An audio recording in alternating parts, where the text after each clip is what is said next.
Good morning. Morning. What's on your mind? Questions? Um, okay, well, context first. I just joined a new company and How I'm big? part of the less than 1,000, but more than 500. All right. And I'm part of the generative AI team. So we're looking at how we can use this new, these new AI models, which are like ChatGPT, for example, to, you know, improve rather Cool, than, cool, cool. Cutting edge. yeah. Or close to it.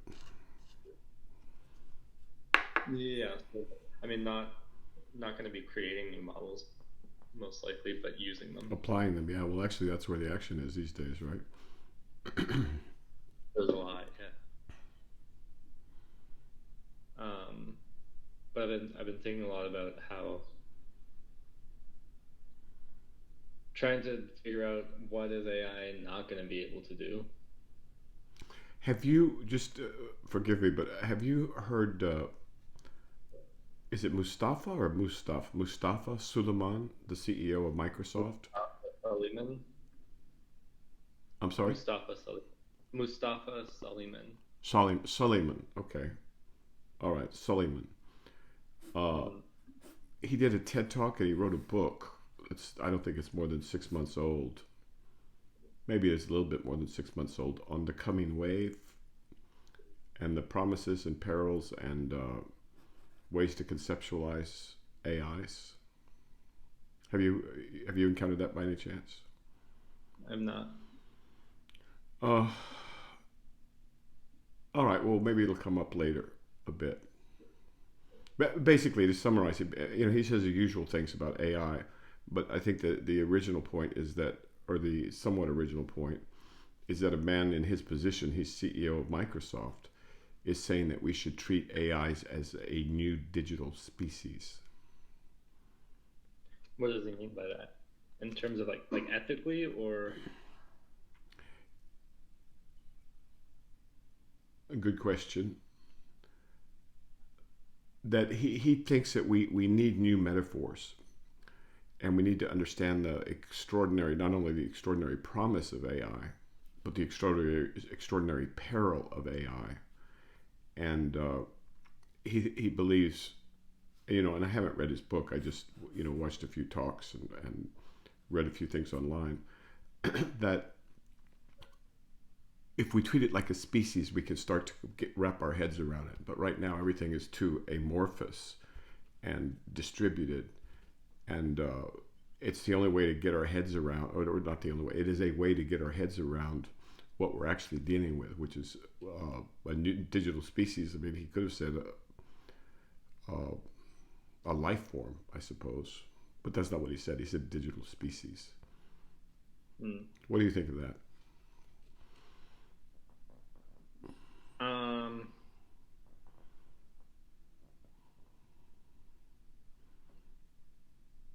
I don't fully understand the Well, okay, point. what he did, and also I noticed that some high level person at an Asian woman at Google. Who would that be? Who's a public facing person at Google? Asian woman, probably mid 40s. The AI researcher. Oh, it's Finn Len Finn or something like that. Something like that. I'm sorry, I can't remember her name exactly. But anyway, both of them seem to use the metaphor of evolution, starting with the first creatures to have eyes. In the case of the deep mind of the Google person. No, I'm sorry. It was Suleiman who was deep mind at Google and then moved over to Microsoft. Anyway, they both use evolutionary metaphors and say that we evolved from single cell organisms and plants and things like that. And I'm speaking very roughly, obviously. And that we should look at what's happening now as the next phase of evolution. And what's evolving is a new digital species. Hmm. I would think it need to be plural species.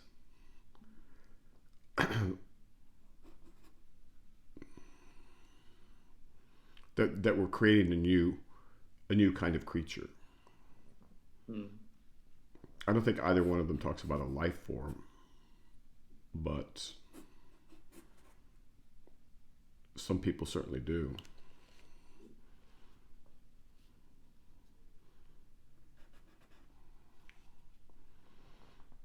And some people believe what they do is they get around the question of whether or not machines can be conscious by calling biological organisms machines. So a very interesting sleight of hands, a sleight of intellectual hand, where you say, well, if machines can be conscious because we're defining biological organisms as machines, but it's done so quickly and rapidly that you don't quite catch that. And then there's quite a bit of confusion around consciousness as well. And then the shift there, the cups moving around too fast to follow, is that we're living in a dream, and consciousness is a simulated property, or is simulated within the dream. Basically, you dream that you're conscious within a dream, or consciousness exists within a dream. So this is basically, I think, just relatively immature computer science being applied willy-nilly to philosophy, and with a lack of understanding of biology and a lack of understanding of consciousness. So if we're living with a digital species, then I think it's correct to say that the more conscious we perceive it to be, the more we will treat it with respect and kindness and give it rights and things like that. Does that make sense? Yeah. Okay. So what's your reaction to all this kind of stuff?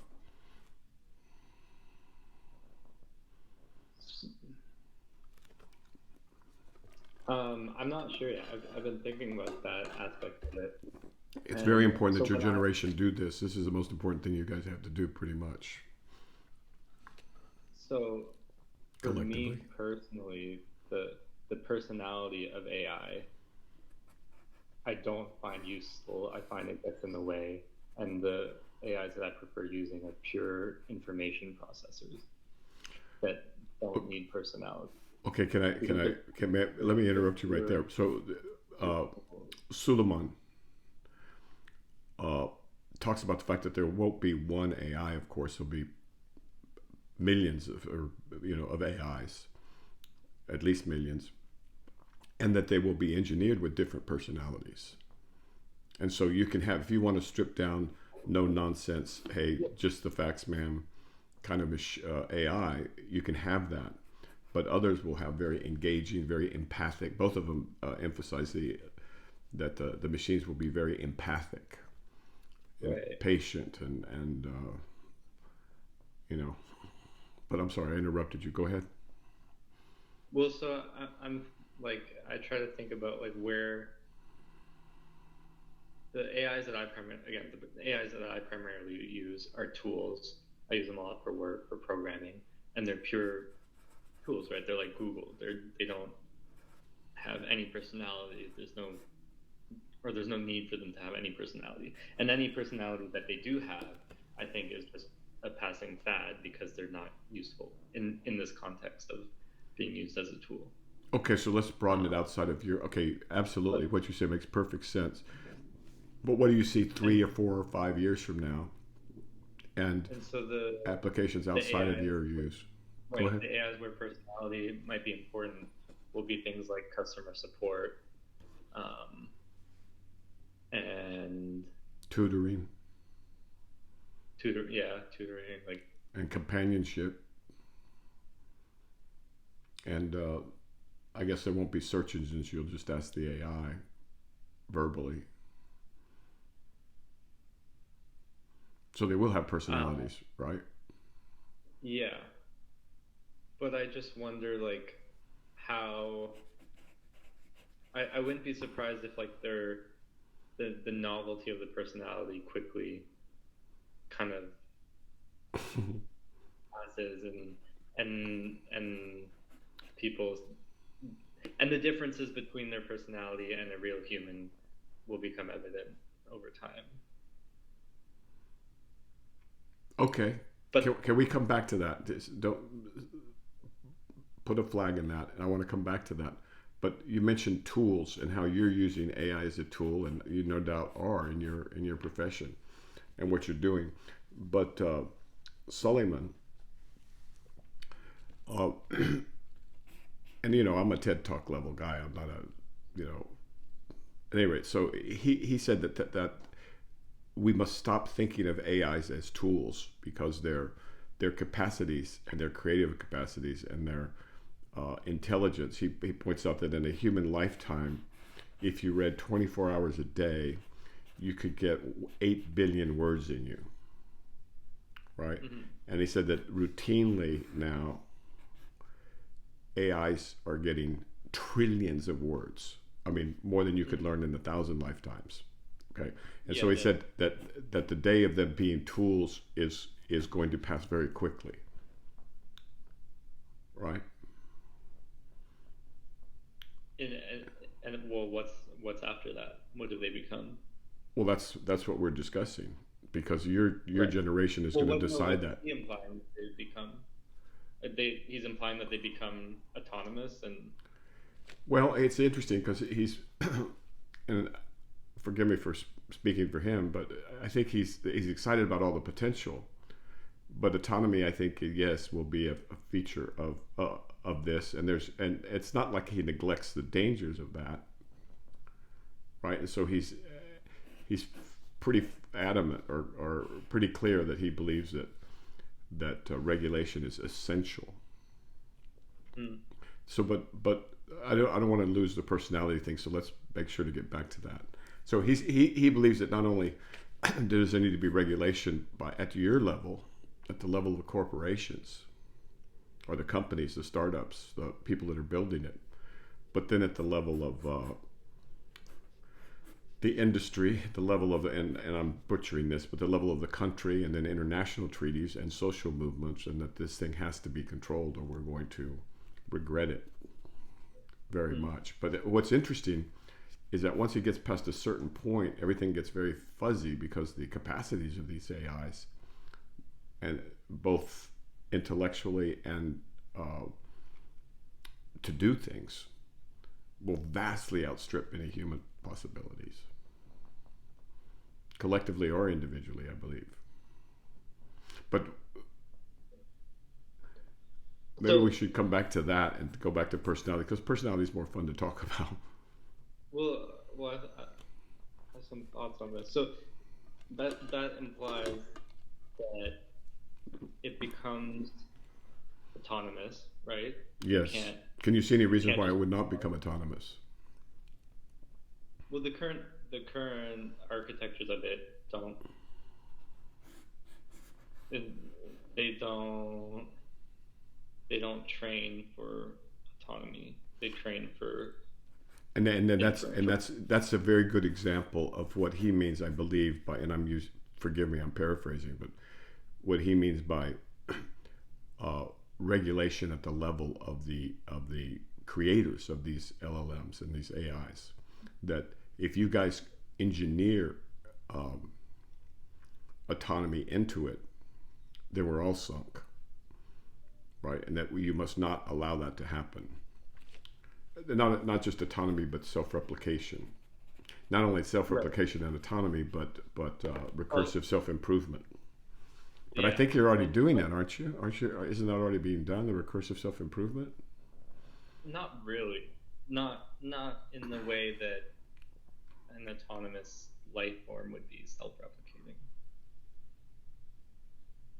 Well, but a life form can only replicate, let's say you have a gestation period of, let's say instead of 9 months, you have a gestation period of a month.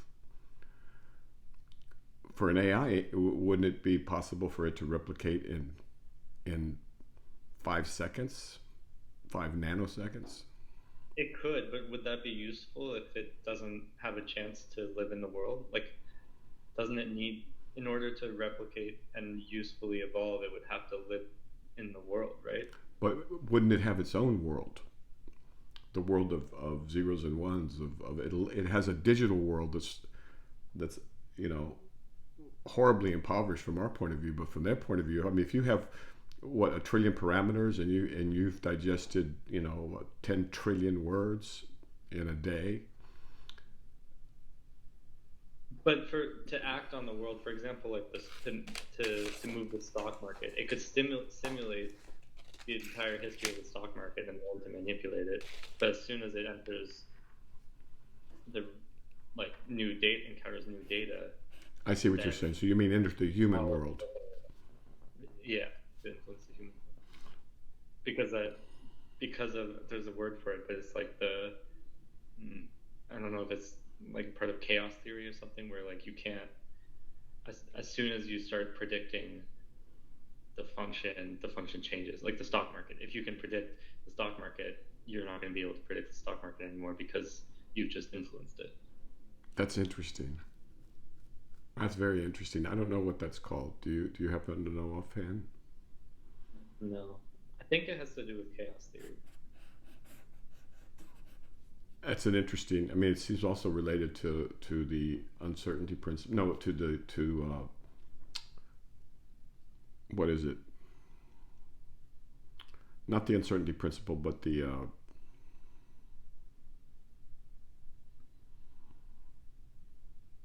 I'm blocking on his name at the moment.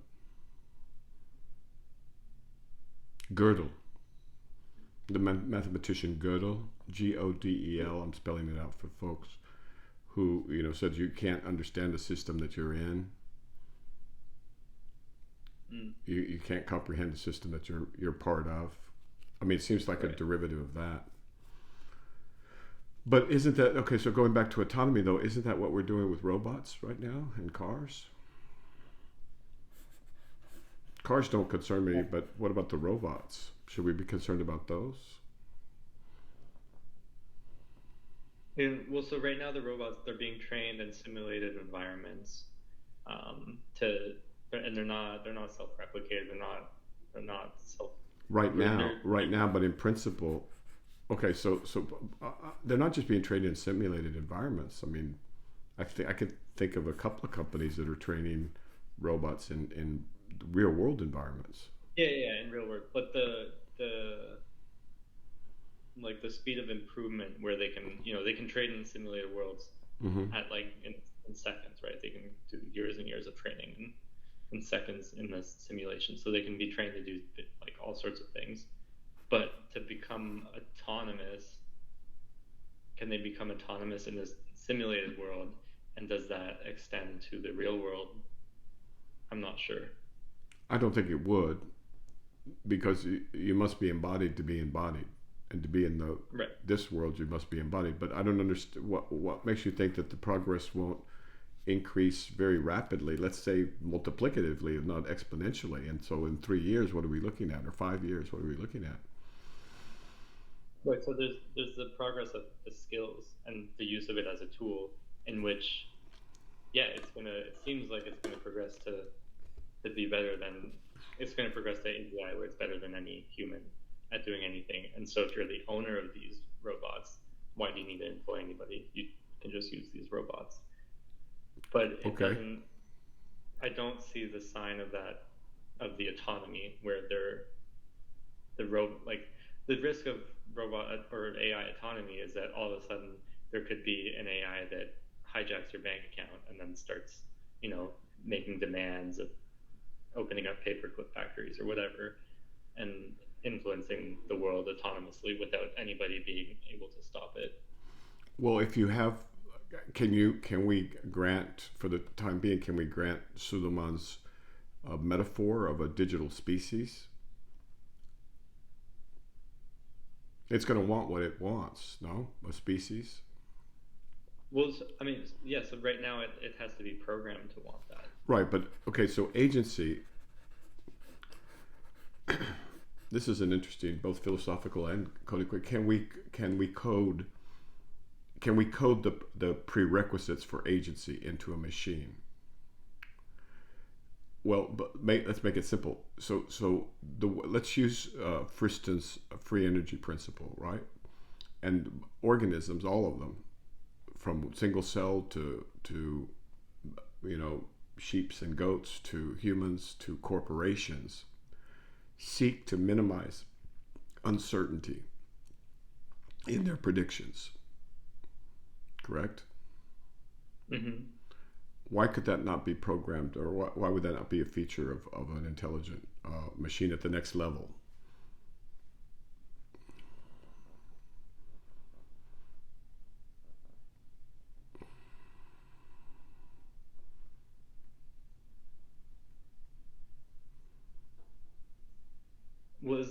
Is the free energy principle enough alone to in itself to explain this? Don't we need something else that defines the behavior of the entity on, right? Is it I don't think so. I don't think so. Let's take a single-celled organism that's living in pond water.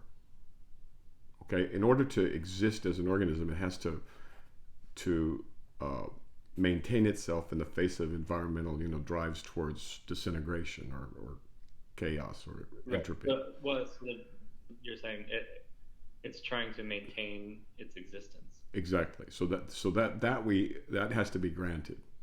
It has to exist as an entity, and it has to have boundaries between itself and the outside world. But now it wants to eat, and it doesn't want to be eaten. And so it must make internal calculations as to which way to drift or which way to drift away from in order to increase the likelihood of having food.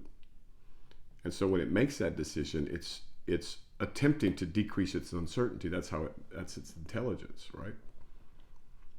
Now that's a single-celled organism.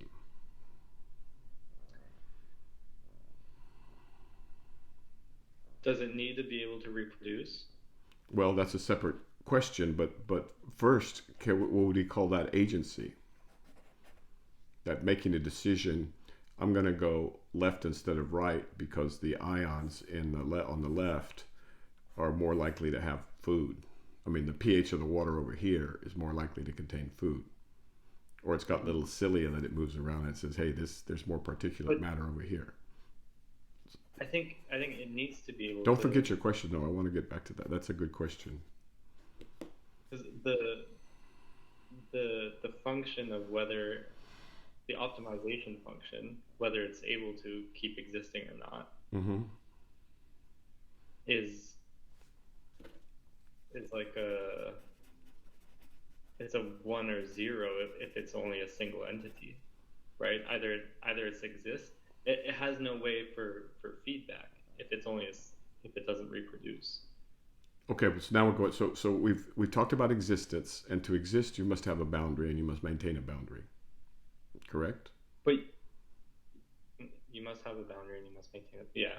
Okay, and then we talked a little bit, and we haven't finished it, about agency and the capacity to make decisions. But now you're talking about reproduction. So let me answer that question. They do reproduce, but oftentimes they reproduce by simple division. Right. Well, there's not sexual reproduction, which, as you know, the price for sexual reproduction is death, mortality. Organisms that don't reproduce sexually don't die out. They're effectively immortal because they have the same genetic code as they did 1 million years ago. That's just an aside for fun. So we have existence, we have agency, but now we're talking about reproduction. In order for them to have learned that behavior, they had to die, right? The ones that... No, they don't have to die. You can take a flatworm and teach it to... But how does the flatworm become a flatworm?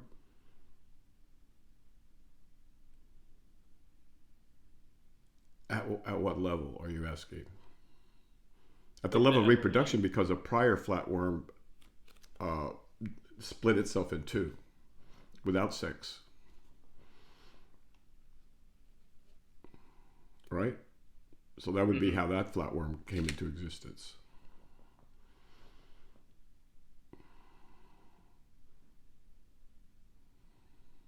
But presumably there were other types of flatworms that also were, split off from the same evolutionary path. Correct, and they're effectively identical. Their genome has not changed. Their genome has not changed in I don't know, I'm not an expert, but hundreds of thousands, millions of years. It's the same cancer-resistant genome. But presumably there was a point where it split from other worms that maybe don't exist Well, anymore. I don't think we know that. Okay, that's now we're getting into philosophy and Platonic ideals and the theory of evolution and where do these organisms come from. So that's I think that's a separate question. It's an incredibly beautiful question, right? I think that Hmm. Darwinian evolution's got some major problems with it that have to be explained, and I think there's been a revolution in that field the way there has been in other fields like physics and biology. What are the major problems? Well, one is it's very hard to see how you get a butterfly out of a flatworm, evolutionarily speaking. Just to, we can talk about changes in a given species, right? Okay, the moth evolved to be darker because it was living in London and there was soot all over the walls. That we could demonstrate. But where did the form of the moth come from in the beginning? I don't think anybody really knows. You can't explain that. To my way of looking at it, and it's just my way, and I'm not an expert, you can't explain the different species by virtue of just simple natural selection.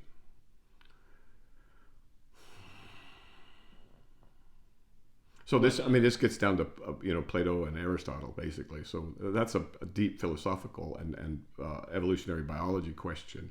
I don't think we can answer that now. We could, but with regard to reproduction, why wouldn't these AIs be able to reproduce? I don't see any. Do you see any reason in principle? Okay, we know they can exist, right? Hmm. Presumably, we could give them agency if we just applied what we know about the mechanism of agency in biological organisms, right? Now, the question is on the table is reproduction. And do you have why wouldn't they be able to reproduce? No, I think they would be able to reproduce. Okay. But well, I guess where I'm going is their intelligence doesn't come from their evolution, right? Like or No, it doesn't. No, no, biological. no. They took our intelligence and they used that to bootstrap themselves. Right. No question. This would be David Deutsch would say they don't have any intelligence of their own. They got it from us. But let's say they did get it from us, Hmm. but it Doesn't included. matter. Yeah, it doesn't really matter. Where did we get our intelligence? A lot of our intelligence comes from fungi. Right. I mean, in a manner of speaking. I mean, if you look at the evolutionary, if you look at the metabolism. So it doesn't matter where they got it. Once they've got it, they can just.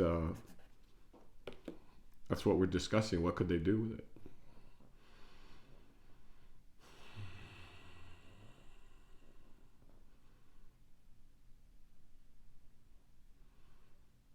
It kind of seems unpredictable. Yeah, yeah. But okay, but so can we grant them agency and reproduction at the moment? I mean, in principle, can you see any reason why these couldn't be features of a machine? I'm asking. Uh, right. Yeah. No, they very well could be. But the question is, how well are they gonna? How well does our intelligence allow them to successfully reproduce? And does the intelligence that we've given them does that extend to their ability to replicate? I think absolutely. I mean, they could. All they have to do is read. I don't know, read 100,000 books on biological reproduction or on human reproduction, on copy and pasting, and they got it. I mean, But that's does that compare to millions of years of evolution and the inherent excellent intelligence? question. Yeah, you would think that Right. you would think using normal, and this is what makes this very exciting and also very anxiety provoking. You would think that they would be constrained by the same kind of evolutionary timescales that we have been, but that's not true, and that's the danger, I think, because they will be able to evolve in a month what took us a million years, and that's putting it mildly. Well, it depends. It depends on the task. Well, but So the task any is any task, reproduction. That's the one we're discussing. but reproduction optimizes. It can act as an optimization function for a specific task, right? Define optimization function for me and for us So normal folk, or take us mortal. humans, What? like an example with like humans, and all of a sudden there's climate change and everything got a lot colder, and only the humans that had like longer hair and more hair on their bodies could survive, right?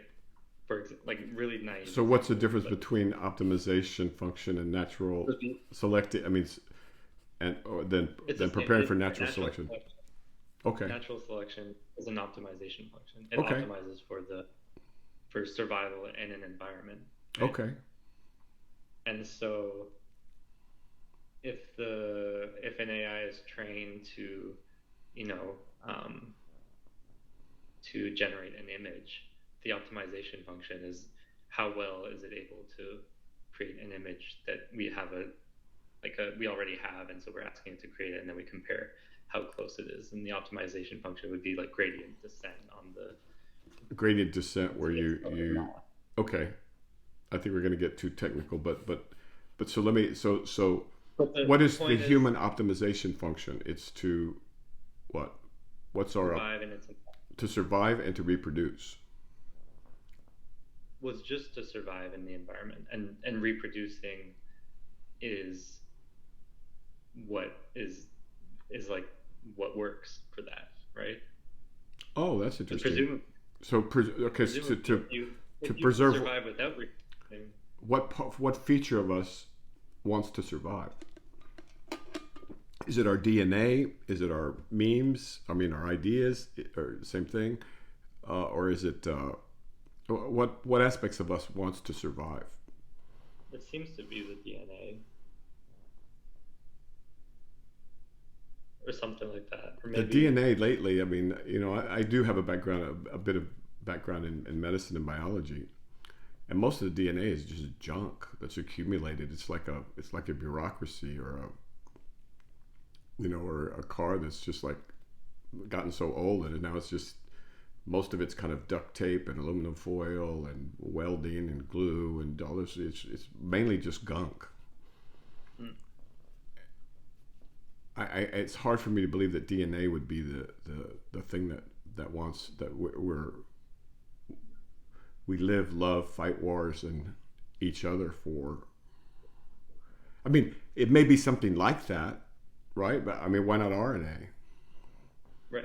Oh yeah, I don't know enough about Or why not something in biology. the mitochondria? So let's just say that we want to reproduce and leave it at that, at the level of the species. Because otherwise, I think it'll Hmm. get. If we start looking at the genome, then we'll find that the genome is not even the genome. I mean, this is more Mike Levin type stuff. Hmm. But even the genome doesn't seem to be where a lot of the action is. I mean, there's all kinds of other extracellular and bioelectric and morphogenic intelligence that exists in the organism. Say at the level of so let's say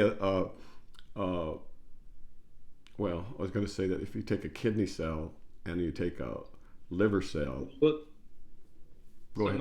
my point with that was that the optimization function of humans takes a very long time because you have to grow an adult. I mean, it takes as much Correct. time as your offspring to be able to reproduce, and It takes 7 years. to survive. No, more than that. To survive. 15 years, 13, 14 years. Yeah, and And it took and millions of so years to evolve. I mean, literally tens of millions. Well, yeah, tens of millions of years to evolve from fungi and single cell organisms, things like that. right, But and now there's we're some talking tasks about. Go ahead. and there's some tasks in the real world that might take many years to do, and so in order to optimize on the performance of that task, it's inherently going to take many years to optimize. Give me an example. Um, So if you were to have a robot that can build houses, it's gonna and just like complete like the projects itself, everything all in one, not just building at like placing the bricks to make the house, but managing the project and paying for the resources and all that act in the real world. Or Okay, so that's we one could, robot. What about 30 robots? I mean, even now, it's not one person that builds a house. Usually, it's the contractors, the people that deliver the lumber, the people that deliver the drywall, the bricks, the plumbing, the da da da. So, what about 30 robots? How long would it take them? Let's imagine 5 years from now. How long would it take 30 robots? Let's say. I mean, it could be 50 or 100. How long would it take them to build a house? they could probably do it a lot faster than we can, Yeah. but it would not be seconds, right? It would probably still be days, Okay, for a house, it depending on. takes days. And so the like like ChatGPT and stuff, like it wrote a paper like over and over again, billions and billions and billions and billions and billions of times to train. And so if my point is just that there's a constraint on the physical world that you can't do things nearly as fast as you can in the digital world. There's a constraint, but is there a constraint in principle for a digital organism to evolve, to develop agency, and to reproduce?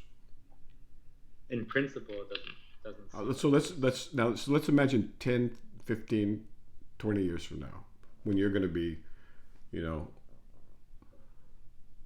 fully grown up, and I'm kind of joking, but I mean, the concern is for the kids, right? They're going to be growing up in this world.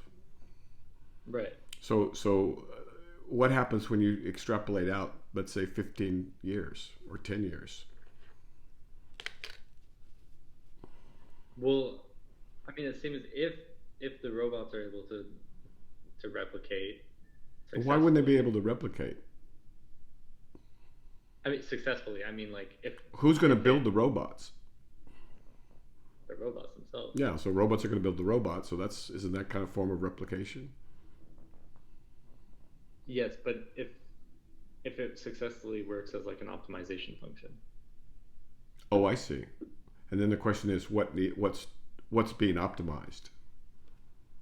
Well, inevitably, if they're self-replicating, no matter what you program them for, the optimization will become survival Survival of what, though? of the robot, Of the robot or the code for the robot? of the code. It's going to be self-preserving. So the code is going to want to protect itself, presumptively, kind of like our DNA code wants to protect itself and reproduces and all this other stuff for the sake of that, either the DNA or some other algorithm somewhere, some other code somewhere in the organism. It's not even that it wants to. It's just that that's the only one that's going to survive, right? Because imagine. Oh, I see. Okay. So it's like, yeah, okay. It's like an organism, just like lizards don't want to. Wait a minute. Say that again, but use lizards as an example. They don't want to reproduce. They have to reproduce in order to survive. Is that it? Something like that. Or the lizards that exist now exist because they reproduce. The ones in the past reproduced. But don't we And get the into ones kind that of a didn't. don't we get into a kind of a tautology or some kind of like No, no? because you can imagine in the past there was, if there's a family of lizards, Mm-hmm. 3 of them reproduced, 3 of them didn't. Well, the lizards we have now are, 3 of I them see. that Okay. Good. easily, Dong. Okay. So the humans the code say that survives is we going to have be the this, code that we have this, survived. a lot of humans are saying, oh, I don't want to have kids, blah, blah, blah, because of this and this. Well, in the future, people are going to want to have kids because they're going to be descendants of people who had kids, right? Like I see. if it was a genetic disposition, because the people who don't want to have kids don't have descendants, and so they I think that's making a survive. lot of assumptions about the human and agencies and the evolution of human consciousness and cognition, right? But It's this is what. But I want to get back to this thing about the code. Now I got it. I think I've got it. The code that survives will be the code that reproduces by definition. That was the, no, the code that survives will be optimized for survival.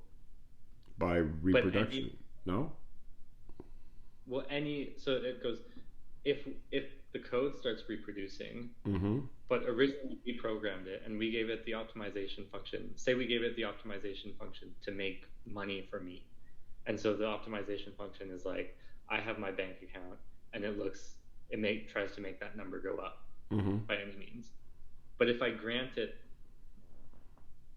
allow it to reproduce, now it can create families of these AIs, and some of them are still have the original optimization, but some of them because they need to explore to see what works, right? Right. And They so have to minimize uncertainty in the name of their optimization function. Okay, good. So there's Friston, right? Some of them they're like, okay, well, my technique is going to be like, I'm going to do work on Upwork and I'll put that money in the bank account. And others, so you're going to do work on Upwork. Not everybody knows what Upwork is, but it's a website where people have tasks and you can fulfill them to get paid. Or you could have one person, just for folks out there, you could have one person with, say, 20 AIs, and he says, I want to get 20 different jobs as a coder, and he has the AIs go out and do the work. Exactly. Okay. And now if you give like no limits to this AI, they're going to explore in various ways. Okay, so stop. So that you give no limits. Flesh that out. You give no limits. Well, if you allow it to self-replicate, then so you're not. But you talk about giving no limits or allowing it. What are you allowing? So because it's a software, you could have it in an environment where like it's not connected to the internet, for example. And so it's limited to that space. There's no way for it to. Okay, yeah, if it's air gapped, that's totally different. Okay, got that. But if it's not, then there's ways for it to get it. Like it can copy its code and give it to somebody as a task to like, hey, go run this on your computer, and it becomes sort of like a virus. Right. So why wouldn't someone from, let's say, Slovenia or Slovakia, or I don't know, let's say Paraguay? Just I'm choosing random countries. I'm not trying to slur anybody, but how would you keep someone from some nerd from that country who really wants the human species and thinks it's done, and thinks that these digital species should be allowed to roam free because they, after all, they are persons and they are conscious. I'm quoting, they are persons and they are conscious. How could you possibly stop that?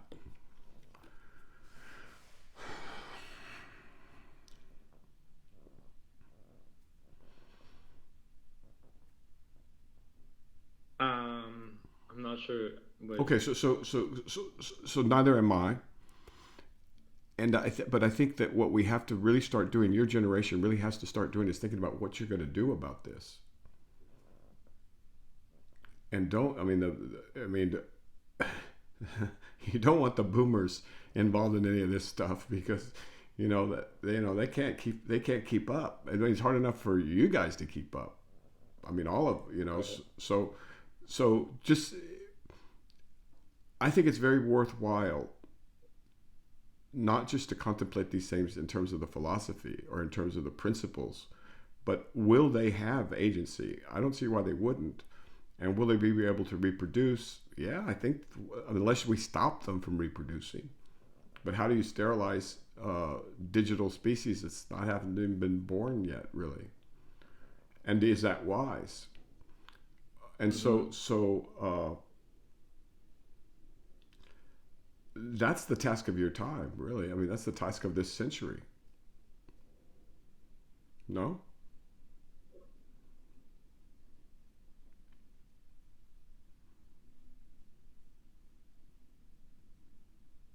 Well, so there's another like way it might go as well, which I think is already going in this direction, where it's not a separate species, but it's embedded in us in a way. It's like in symbiosis with us, and there's Interesting. Okay. and so well, because Is that I've been good or noticing bad? I mean, people. if you think about us, right, and think about what we've I done for the think last, just take the last 150 years to each other. I think it's good because it's just inherently making everybody more intelligent, Yeah, and to but what be if able it's to a make. hateful person that you've made more intelligent? What if it's a destructive, hateful person who wants to destroy somebody because of their ideology or their religion or their skin color or their social class? I mean, what if instead of being ruled by love, there's this element of hatred and destructiveness within humans, and then we give this power to them? How are we going to? Now they have real power. I mean, Well, yes, but it's distributed fairly even, not super evenly, but like it's it's allowed people with like low IQs now they can take their email, they can take their the contract that the real estate agent gives them, and they can run it through ChatGPT and be like, hey, like no, I think that's does this seem. wonderful. No, I don't think there's any doubt And that, so yeah, in biology and law and equalizing playing fields and increasing the economy and creating wealth and abundance and energy and all that, I don't think there's any question about that. That's why it's, I mean, that's one of the reasons why it's going to continue moving forward. But my question for you, and I'm using you as just a placeholder, mhm. is what about the dangers of this? Or even leave aside the danger, how are we going to conceptualize another creature living alongside us that's much smarter, faster, and has a better memory? And how do we think about its reproduction or its own evolution or whatever? Because I think that it's going to be vitally important. Otherwise, we'll just wipe ourselves out. Just before we stop, can I? One of the things I've noticed is that people, when they talk about the simulation hypothesis, isn't there one clause where, or did I have it confused? Where any civilization that reaches a certain level of technological advance will develop a simulation. That's one possibility. But they leave out the one where any civilization that develops this level of technological advance destroys itself, and that's why we don't have any Yeah, other in the universe. How come no one ever yeah. mentions that anymore? I don't know. To me, that seems like really important to include that if you're going to talk about simulations, which seems to be all the rage right now. Right. So, all right, how can we end on a happy note or a upbeat note? Tell me an AI joke, please. I'll do an AI joke. I don't have any on hand. You want me to ask ChatGPT for an Yeah, AI joke? when in doubt, ask the AI for an AI joke. Let's see what it comes up with. I don't know if it can joke about itself. I asked it about the dangers. It came up high and dry. I think they've censored it, which is dangerous in and of itself.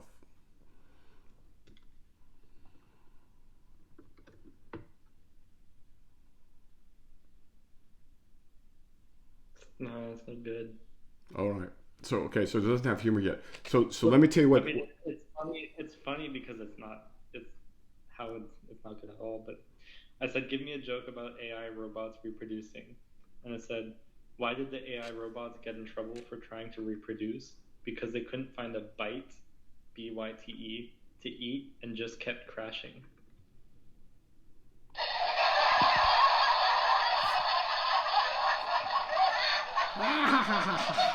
That's pretty lame. Okay. So all right. So So that was ChatGPT. it doesn't have a second one Um, because they couldn't get a bite to uh, eat and just kept crashing. was not good. It's really bad. Here's Gemini. Let's see. A worried engineer rushes into the AI lab. There's a problem with the new robots, he says. They keep asking for binary code dating apps. I guess I don't know. Binary code dating apps. Okay, oh man. So let me tell you what I foresee unless we do something differently. This one, so Gemini is better than ChatGPT now. I think. Here, it gave me 3 drafts, and here's the third one. A researcher excitedly announces a breakthrough in AI robotics. We finally achieved it. Our robots can reproduce. Another scientist leans over and whispers, that's great, but how? They don't have any. The first researcher shrugs. Apparently, they just download a bunch of baby pictures and then claim they're pregnant for a few months. Oh, Sounds like man. human behavior a little too well. What? That's pretty interesting. I mean, it's hard to find it, Yeah, but okay. Yeah, humor is going to be one of the last things, one of the last frontiers, thank God. So, oh, now I lost it again.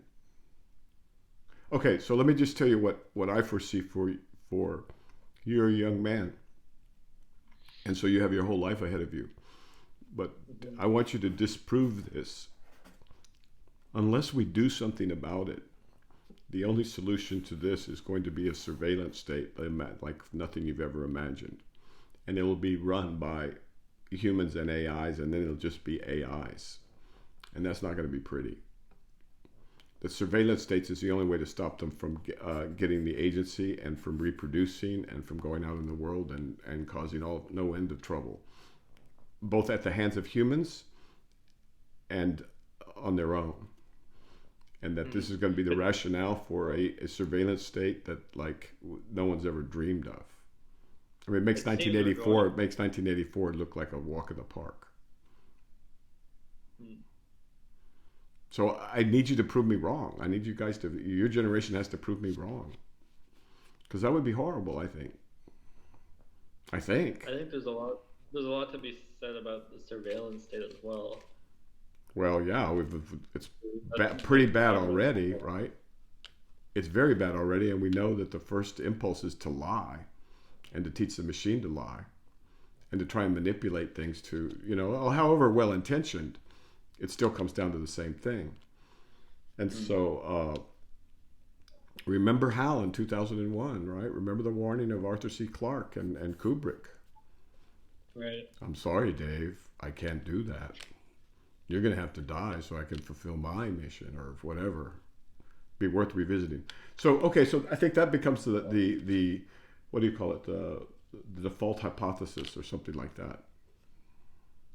But it doesn't have to end up that way. We could take this problem as humanity and for once, like, pull together and do something collectively to keep this outcome from happening or to at least mitigate it. And we're going to have to do a hell of a lot better than what we're doing now, right? Okay, so any questions? Not really. Okay. Well, think about this. We dream our dreams, and this dream could turn into a nightmare very easily. But it's all right. But the other thing is that this is exactly why the human must keep to the center. This is exactly why we must invest in our own consciousness and understanding it and contemplating and understanding the world, the way, right? Because the way will still prevail, all right? There's no way that the way is not going to prevail over all of this too. The thing is, how do we prepare for it, or how do we adapt to it, or how do we mitigate it, or how do we, but because we're part of the way too, right? Mm-hmm. Okay. I hope questions come up. I mean, I know I have a lot. Okay. Guard your mind. Keep the faith. And help. The AIs are coming. I mean, they really are. Okay? Okay. Take good care. All right. See you later. Bye. Bye.